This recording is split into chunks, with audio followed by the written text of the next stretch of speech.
Tonight I'm here with Linda Cordaro. Linda, I've always been inspired by the woman that you are. You have been such a professional woman, and as your husband went through his journey with um, heart issues and ultimately heart transplantation and post heart, um, you were always a wonderful role model as a professional woman and as a supportive wife. And I am so thankful and honored to have you here to share this conversation with everybody. Thank you for inviting me. It's my pleasure. Looking back at your journey, describe the different roles that you play. Tell Joe's story kind of at the beginning, and then walk us through it. hmm Well, you knew Joe, and you know how strong he was, and very strong personality.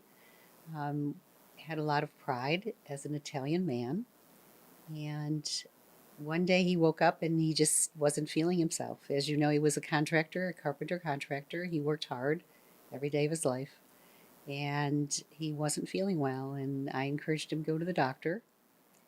And we found out in 1989 that he had cardiomyopathy. And that doctor told him, because he always went to the doctors most of the time by himself. Occasionally he would let me come. But this time he was by himself, and this doctor told him that he would need a heart transplant within a year, which of course is not what happened. But it certainly threw us through a loop, He, and it was pretty devastating to him. it, um, a hardworking contractor kind of guy, right? hmm I met him a little later in the game, and he was still a tough um, Italian fellow, but he hmm was a little softer than I imagine he might have been in the 1980s and in the 1990s because of what he had been through. He had some weird procedure I'm remembering, right? Up front with his heart. Yes. In the early 90s, he went to Cleveland Clinic. They invited him to Cleveland Clinic because he had gone there shortly after he was diagnosed with this. They sent us to Cleveland Clinic, and that's where we found out that you don't get a heart transplant in a year. That, yes, his heart was damaged, but as you know, people who need transplants have to be really in dire need. In other words, not be able to get out of bed. So we knew it would be, well, we hoped it would be a long time um, before he was in that situation. And I guess what inspired me the most was that he didn't want the disease to take over his life. So he continued with his life as if it wasn't happening for a very long time. And then in the early 90s, he was invited back to Cleveland Clinic to see if he would be a candidate for a heart reduction surgery. Because the problem with cardiomyopathy is your heart grows too large and then it doesn't function properly. So they had this method, it was called the Baptiste method, and they invited him to do that. It was not approved by the insurance companies. It was uh, trial and error, basically. And he wanted to do it. So I did get the insurance companies to go with us, and he had it done. And that was early 90s. I believe it was around 1994. So he had been diagnosed about 5 years earlier. And during that 5 years, his health had gotten worse. He was just fatigued. Had no stamina anymore. And as a contractor, you have to have stamina. But he still went to work. He still did small jobs, and he would work for half a day and come home and go to bed. But he got up every day, mostly till the end. Um, he did. And he had that surgery. It was very interesting. We were at Cleveland Clinic, and the surgery supposedly went well. And then two of my boys, my older boys, had come down, and so they were starving. So we went to go get something to eat. And at that time, apparently he started bleeding, and they had to take him back to surgery. Oh my gosh. And he did recover from that, obviously. And I don't believe and he doesn't believe it actually helped him. And it was major surgery. I mean, they stopped your heart and they reduced the size of it. I believe I met Joe in like 2010, Mm-hmm. right? So we're talking about a cardiomyopathy that they gave you a year in the 1980s, Mm-hmm. and with maybe some medicines and maybe a procedure, but mostly stubborn Joe. Stubborn Joe. We got to 2010, and I remember him um, complaining only about being tired. Yes. That is really the only thing that I ever remember Mm-hmm. him talking about. Yes. In your role through that as wife, right? You're working as a financial advisor. You're trying to be a professional woman. What were some of the challenges as trying to be Joe's wife and support him through that stuff?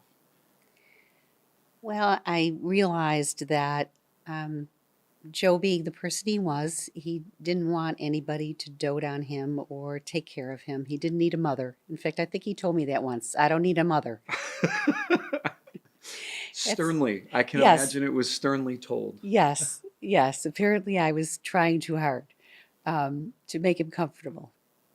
I love it. So I realized that the best way I could support him, he being the primary breadwinner for a long time, I didn't start my career until my youngest was in kindergarten.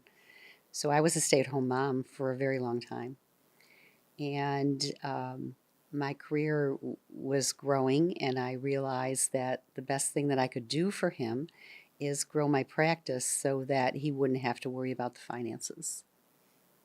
And that's really was became my primary role, is to make sure that financially we were going to be all right as he worked less and less. What year was that?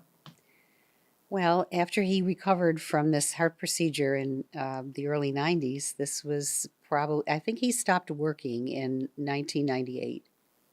And that's when our youngest son graduated from high school. So that was 10 years after he was diagnosed.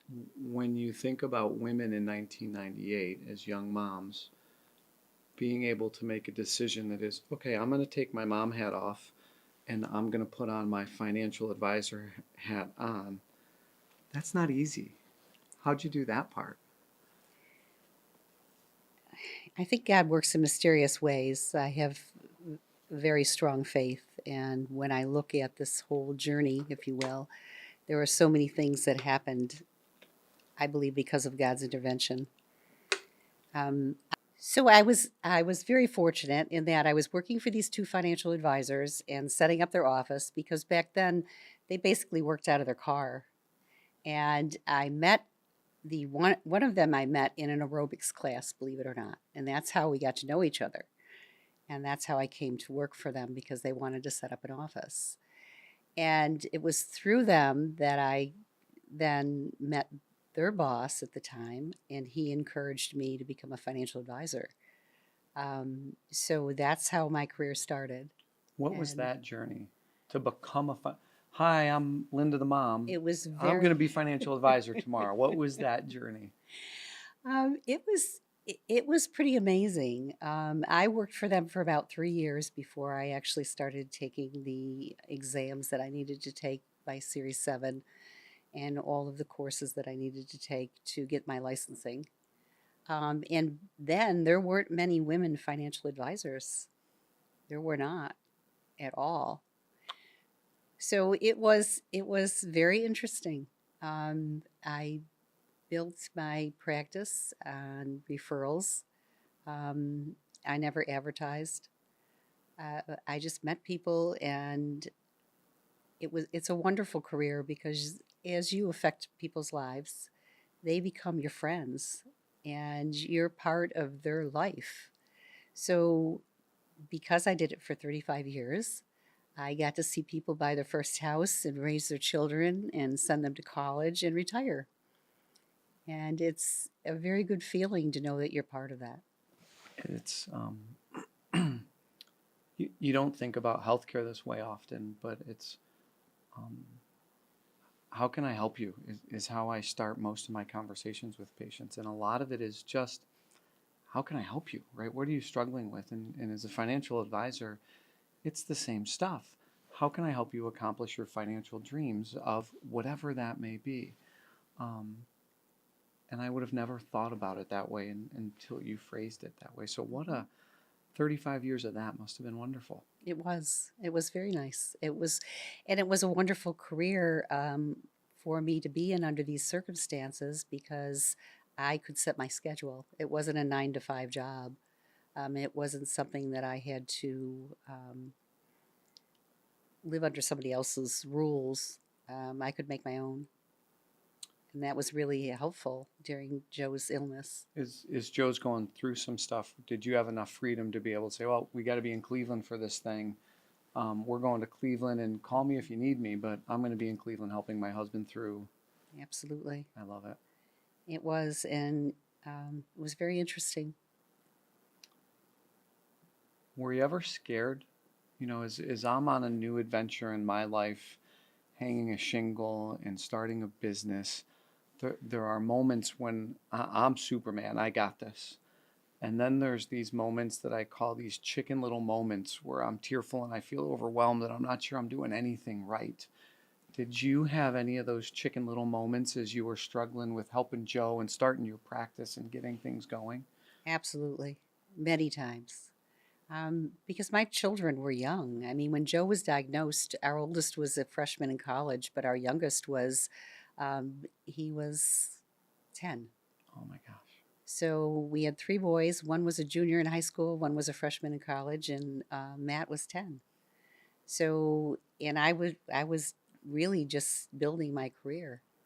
So yes, there were a lot of moments that I was like, what, what is going on? And that's when God became very important to me. I mean, he was always important, but sometimes it's, you can't really express. I didn't want Joe to know I was afraid, I was scared. There was really nobody to turn to. I had to be strong for him, for my children. You just have to keep putting one foot in front of the other and believe it's going to be okay. Some of that I think is um, generationally different. And in my world and what I try to preach to my kids a lot is it's okay to say I'm not okay. It's okay to say, geez, this was a rough day at work and I had a bad day and I'm going to eat an extra chocolate chip cookie and I'm going to go to bed and tomorrow's going to be a new day and I'm going to do this stuff. And in your generation, we didn't treat feelings that way. Do you think that made things a little more complicated as you were going this? You just had to put on this strong, stern face as you went through? Absolutely. Absolutely. Um, there was no downtime. I mean, you couldn't fall apart. At least that's how I felt. That's how I felt. And Joe was, Joe was amazing. I mean, he never complained. He never complained ever.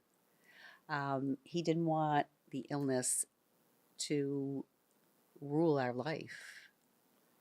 And that's why he kept working for 10 years.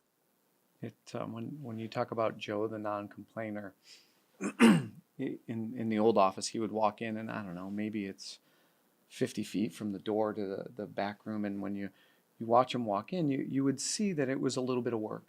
Mm-hmm. He was breathing a little bit, and it would take him a little bit when he sat down to kind of gather himself. And I would walk in and say, "How you doing?" "I'm great. I'm great. I feel great." "Short of breath at all?" "Nah, not really. Not really." Right? And it was that just sort of tough machismo Italian guy just telling you, "I'm okay. Let's not talk about the fact that it looked like it was work for me to get in here." Mm-hmm. Um, It's very true. He and it's funny that you mentioned that because it was the times when he was really not doing well, and I didn't think the doctors were doing enough for him that I would have to go with him, and he would let me go because he knew that I would tell them what he wasn't saying, yes, yeah, even though I'd get in trouble for it later. I'm sure you would. And I think it's pretty common, Mhm. especially with, you know, the tough machismo Italian kind of guys that are, I'm okay, I'm okay. Mhm. And you're a tough lady that way, the very, very same way, right? I'm trying to be a mom. I'm trying to make sure my 10-year-old gets his homework done, gets to school. I'm starting a business. I'm loving my husband and trying to be supportive without stepping on his toes. It was a lot. I'm sure it was. It Um, was a lot. Tell me about the kids now. Where are they all now? Oh my goodness. Well, they all left me. I have I have two outside of Boston, Massachusetts, and I have one in Arlington, Virginia. I love Yes, it. And they're all doing well and they're have all doing families. well, and I have five grandchildren. One is out in Arizona, and I have two in Virginia and two in Massachusetts. Well, actually, my not my oldest grandson, actually is in the Air Force. Oh my God. He's in New Mexico right now. He's stationed in New Mexico. And then I have two in college, and one is a junior in high school. Super supportive, I imagine. Yes. The bumps along the way with Joe, do you think they made the family sort of tighter and closer as a group and helped you guys as a, I don't know, bigger community, so to speak? Absolutely. Not only my children, but my siblings. I'm very fortunate. I have four siblings. They all live in the Rochester area. Well, actually, one lives in Costa Rica now, but he only moved to Costa Rica 2 years ago. And they were very supportive. I don't think I could have gotten through this without them.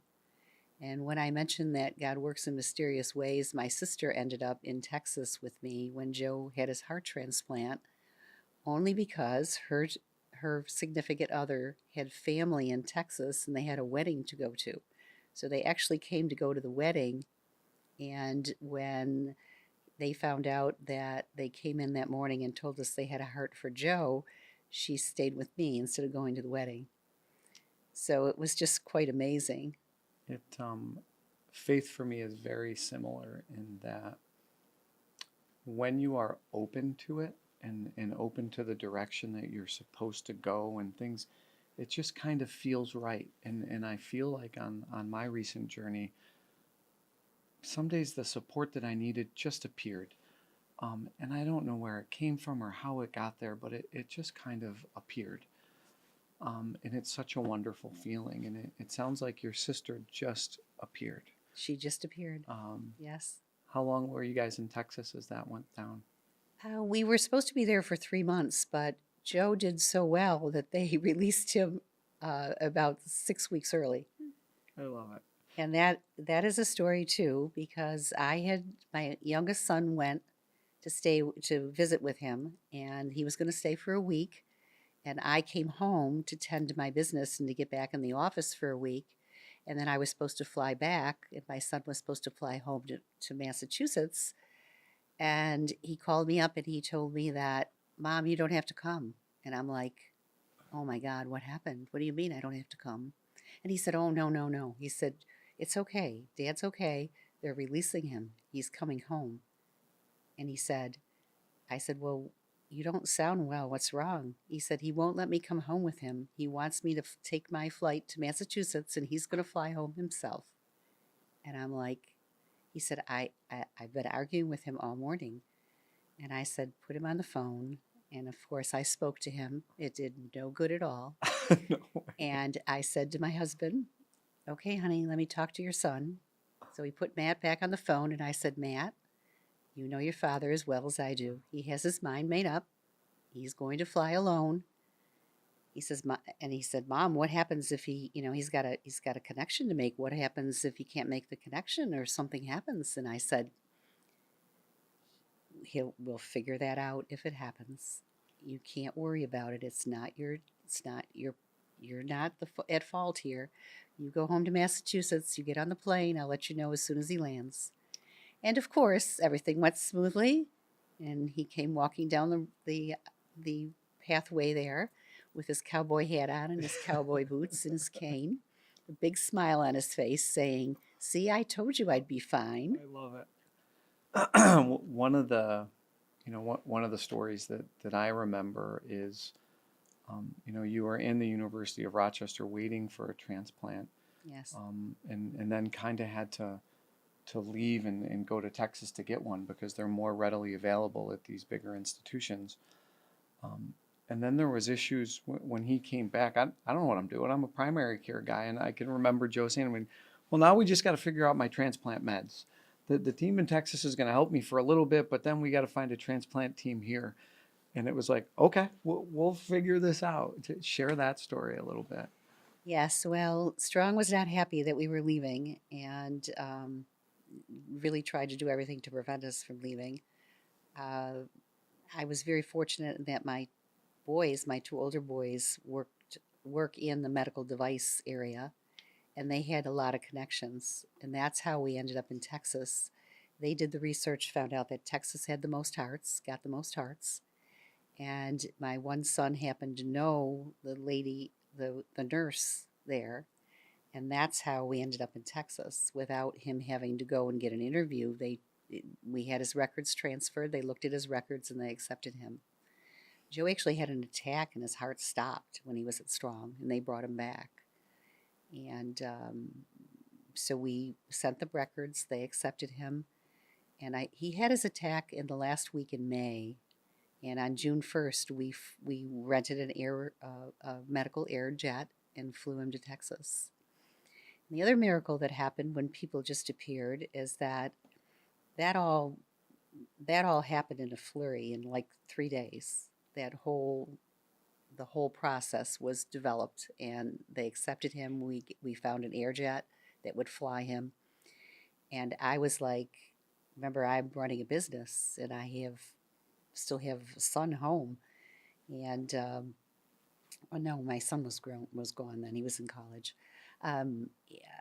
So there was a lot to do, and fortunately, I had a partner in my business who I trusted and was able to take over so that we could go and tie things up. But I also had a house to close up because they told me we would probably be there for 6 months.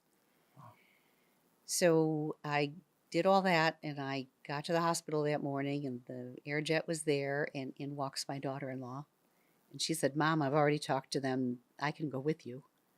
And I said, "Oh, thank the Lord," because it was my understanding there was room for the stretcher and myself and the pilot, but we were actually sitting, it looked like on egg crates, on crates in this plane with Joe.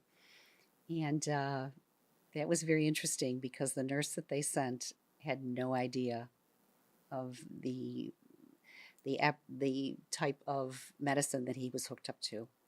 And it was very obvious in the hospital, and thank God for one of the male nurses there. And he said to me, "We're not sending him with us. Let me get the doctor. We're gonna disconnect him from this. He'll be fine for that length of time." And I said, "Okay." And at this point, how sick is Joe? Is he intubated? Is there tubes in? Is he on drips? Or is he just sort of on a stretcher? He was on a stretcher. He was on drips, and he was on a device that went into his heart, and that's what they removed because this nurse had no idea, and they felt that it was safer not to send him with it, and that they would take care of him when he got to the hospital.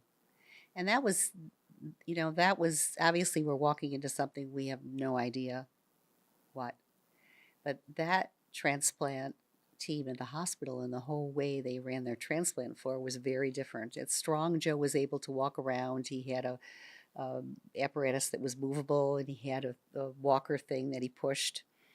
And he was even able to go, they would take them outside. There were several transplant patients up there waiting for hearts, and they would take them outside with all this apparatus on. And when we got to Bayless University, the patients were in bed. They weren't allowed to get out of bed. So it was very different. And it was fortunate that Joe was only there 6 days before he got his heart. Oftentimes, what I talk to patients, so much like Joe, right? These go, go, go, go, go kind of people, when they have to sit still, emotionally, that can be really challenging.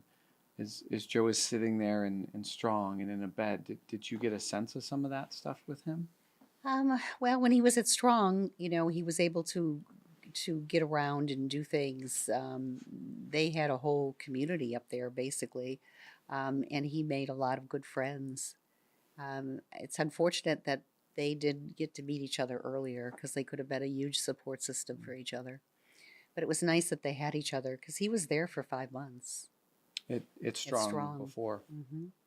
And when we got to Bayless, it was very different. And that when he found out that he had to stay in bed, it was a shock to him. And he was feeling better now, so he was like very antsy, and it was a good thing that he got a heart in 6 days. And what's the after heart? So, geez, we get a heart in 6 days, and what's the recovery after that transplant? He was supposed to stay there for they said 6 months. Not in the hospital. They released him after about 3 weeks. To I was staying in an apartment that was meant for the patients' families, and they released him to the apartment. That was very scary because it wasn't like it was attached to the hospital. It was 3 blocks away in Dallas, and it wasn't like I did not have a car. I got around by bicycle actually, but I couldn't take him on a bicycle if he needed to No, get you back to the couldn't. hospital. Mm. So that was very scary actually, to have him. He was still hooked up to a lot of things when they released him, a lot of drips and a lot of medication. But they would come in and check him out, and then we would, when he was strong enough, we would go back to the hospital. They had bus transportation. They had little buses that would come and get us. So it was very interesting, but that was the biggest nerve-wracking part because here I was with him in this apartment, and anything could have gone wrong. Yeah, It didn't. no, He ended up it okay. didn't. Yes, He led a relatively normal life for a few years after that, is my memory. he Is that did. accurate? Yes, he And got when his heart in 2014. and when did he finally pass? He passed in 2020. Before COVID or during COVID? It was during COVID. It was before COVID got really bad, but they still had restrictions at the hospital. They would only let 3 people that signed up come in, and he had signed 2 of his nieces up because they lived in Rochester. Our Mm, kids were out of state. He didn't expect to be there a long time. of course he didn't. They told him that when he finally got in there, um, he was supposed to have this procedure that was supposed to stop the rejection.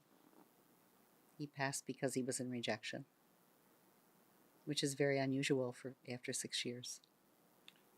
It I remember him through those bumps just being gritty, resilient, defiant. I don't know what word I would use to describe him, but maybe all of those. Um, and he was always okay. No matter what was going on around him, it was always, I'm okay. And even after the transplant, I feel like it was, I'm a little tired, right? This I'm a little tired thing sort of was what he would say. He Mm-hmm. would have the worst headache or crushing chest pain or sweating or bleeding. And I think he would have just said to me, geez, Phil, I'm a little tired today. Um, does that sound accurate? It's very accurate. He actually had migraines from the medication, Mm, uh, which was pretty common. And they tried changing the medication a few times, and nothing really helped. Um, and I used to get migraines many, many, many years ago, and I have to tell you that I don't know how he did it. How he got up every day with a migraine, and he would always do something. He became an excellent cook. We used to joke because he said I cooked the first 20 years of our marriage, and he cooked the second, and it was true. And he would go to the work. He has a workshop. He would go to the workshop and he would build things for the kids. He made many toys. I love He it. made cupboards for the kids. Made vanities. And he would do all of this stuff with a migraine. And I would come home and I would see it in his eyes, you could tell. And I just was in awe that he could do that. was amazing. He was such a strong guy, and I remember him talking about the workshop stuff. I didn't remember the cooking. So what you're saying is there's hope for me. There is hope. Ramen noodles is not going to be every meal for the next 20 years No, for me. no. In I love fact, it. his mother was a professional cook, Oh, no way. and her advice is this: if you could read, you could cook. Ah, perfect. I can read. So there is hope. There is hope. definitely hope. I tried last weekend. I tried to make my first batch of homemade pasta, homemade linguine with, I Ah, rolled the dough and oh I boy. used the little pasta maker. And my son was with me, and I said, "But buddy, how is he?" He said, 6, maybe a 7. And so for a first attempt, I think that's good I for a first I attempt. guess we'll I think see. that's I have high wonderful. expectations though. I want like 10. You Dad, want this was 10s. great, and it just wasn't. Um, You probably handled the dough too much. I did something wrong, but we'll figure it out the next time. That's right. I'll try again this weekend.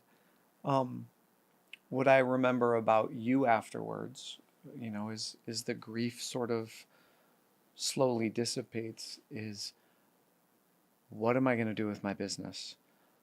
These people have been my family for 30 years, and all the stuff that you just talked about earlier. Tell me about that part. How do you come to terms with that? How do you make that decision? Um, Well, I was in my 70s. It was time for me to retire. And my partner also is actually older than I am, and his health was deteriorating.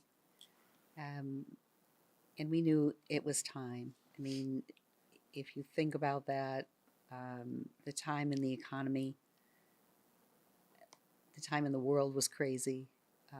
The market was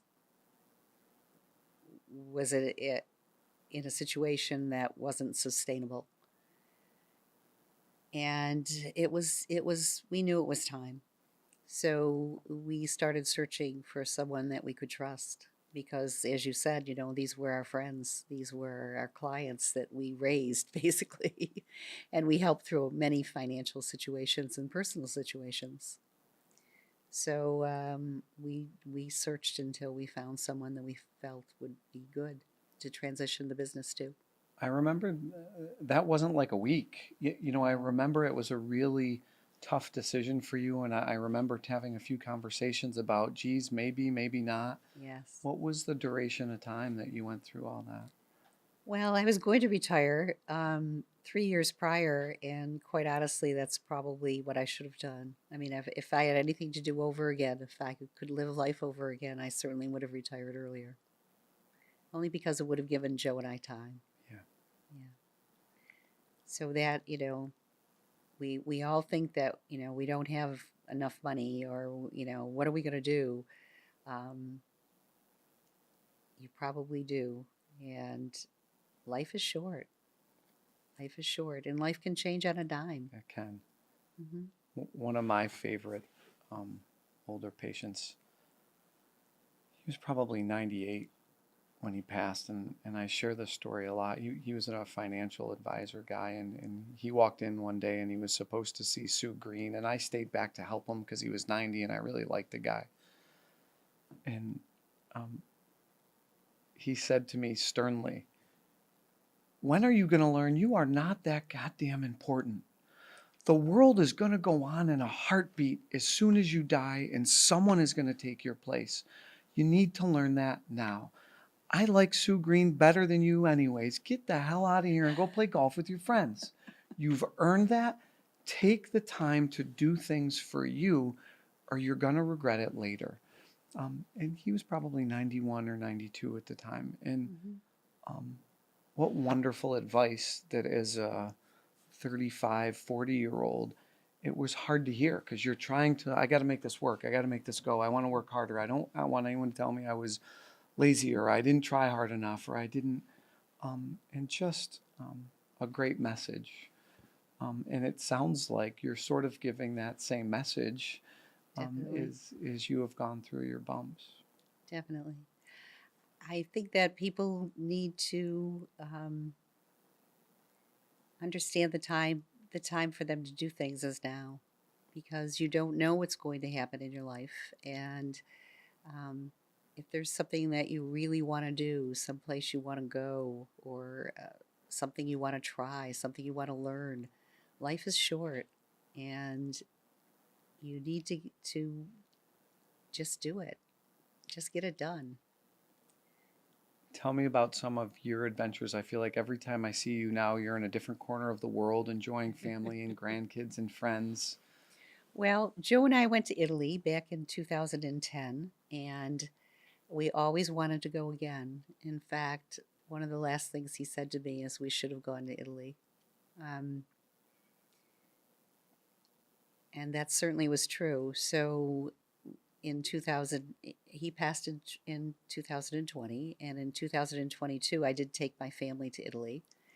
And last year, we talked about going someplace else, and what they've chosen is Greece. So in June, we're all going to Greece. I love it. So that's what we're doing. And in between times, we're very active. I'm very fortunate. My children are all very active, and they include me in a lot of things. So we ski together, and of course, they all come home during the summer because I live on the lake. And yeah, we have Lake Week where everybody comes home, and my siblings rent. They have their own campers. They stay at the park, and I have one sibling who rents a cottage, and then their children come. So we have like a big family reunion, and they all end up at my house, which is great.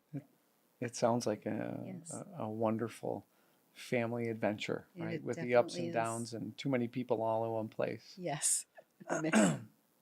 Um, for women out there, younger, older, going through some of the stuff that you have gone through, personal, professional, what advice would you give them?